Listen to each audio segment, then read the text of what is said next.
This is what keeps going on. We've got storm clouds coming in. So for whatever reason, yesterday I decided to get started planting my spring garden when we had tornadoes coming in. Now, in my defense, we've already had like 5 different days when we've been under a tornado watch. But things escalated quickly, and in hindsight, it might have not been the best day for planting. But the day started off really well. These are the 2 varieties of peas that I'm going to be growing this year. The Sugar Daddy Snap peas I bought last year, and I actually never planted them. These Green Arrow shelling peas I did plant, and then I allowed them to go to seed, and I harvested my own seeds. That's why this pouch is full of a ton of seeds. So I'm going to plant some of those again this year. We really enjoyed having some shelling peas also. You want to come out with me? I'm going to go out to the garden, plant peas. We're gonna wake up our garden. Yeah, we're gonna wake up our garden. The garden's a mess, but this is what keeps going on. We've got storm clouds coming in. So I soaked some seeds. I've got some starts that are ready to go out as well. Some more cold tolerant crops. Asian greens like bok choy and tatsoi are really cold hardy. Arugula is a really hardy green. And then kales. So these are big enough, I'm ready to get them outside and establish it. I'm gonna plant these in the same row as my peas because the peas will grow up vertically on a trellis. Okay, this little tray has some cabbage and broccoli seedlings on it.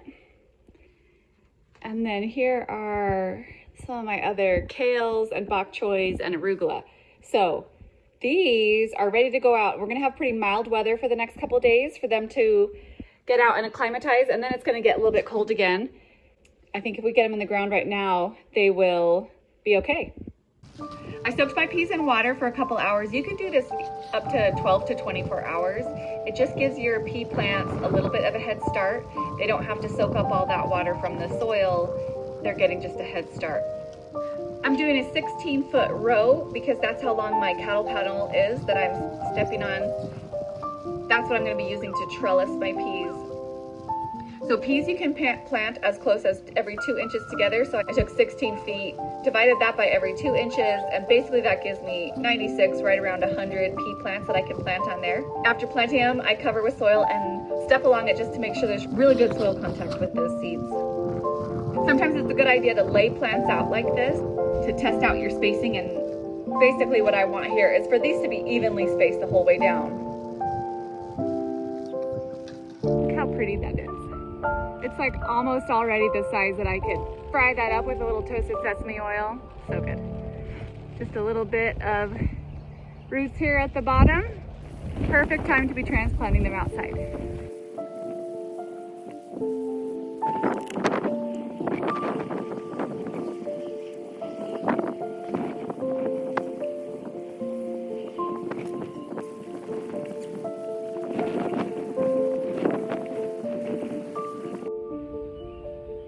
I hear the thunder coming in. I think I'm gonna give everything a little drink of water first anyway. And I got my watering can. Like, I've had this watering can a long time, so something annoying about it, this end like pops off.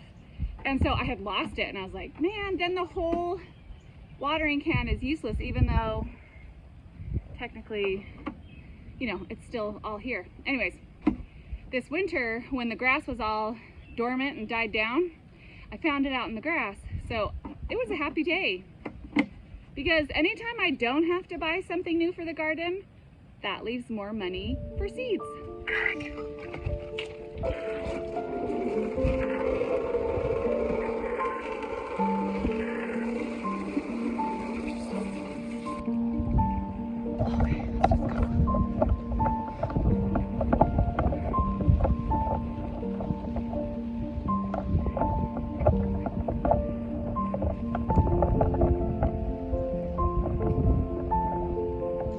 Crazy spring weather. So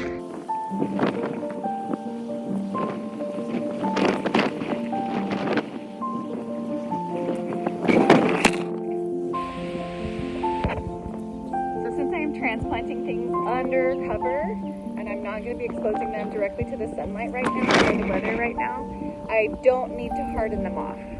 So that's why you didn't see me hardening off my seedlings, because when you're covering them like this, you don't have to. The other row I did over there. And here's this row. Here's the crazy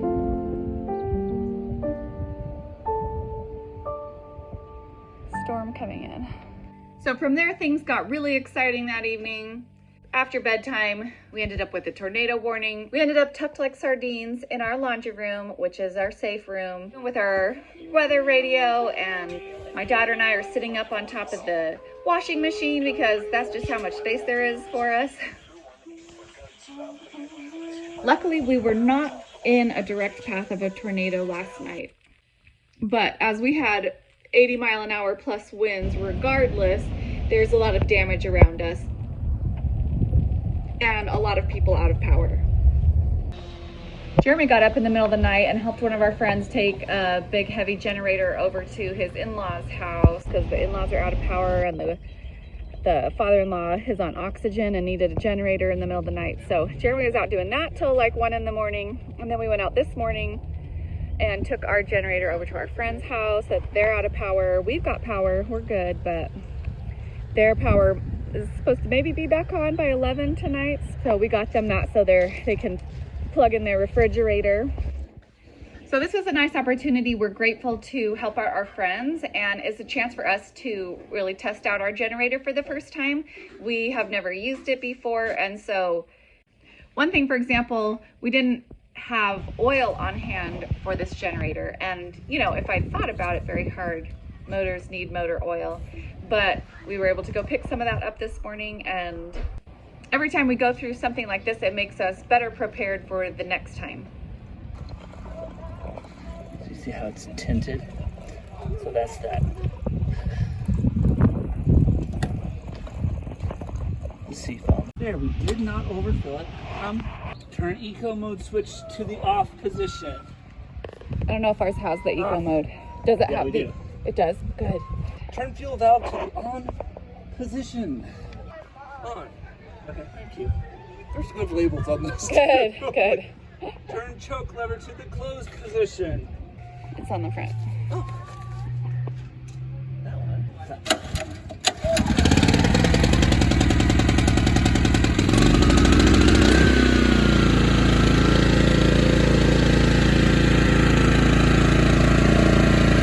Check on the garden, see how it fared in the storm.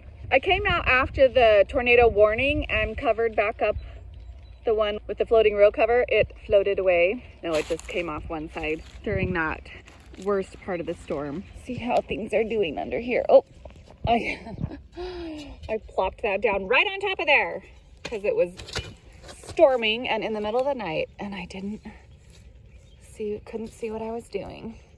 You'll be fine. The arugulas. So that's good because this is the one that did come off in this storm. Things weren't as protected as I would have liked. Obviously, if I'd known it was going to tornado last night, probably wouldn't have planted those yesterday, but I'm not sad. I'm happy. And here's the sky this morning. So the garden looks pretty good, but obviously my number one concern and the number one thing I'm grateful for today is that my family is safe and our friends are safe, and we're grateful for an opportunity to help them out today. Please hit that subscribe button and I'll see you on the next video.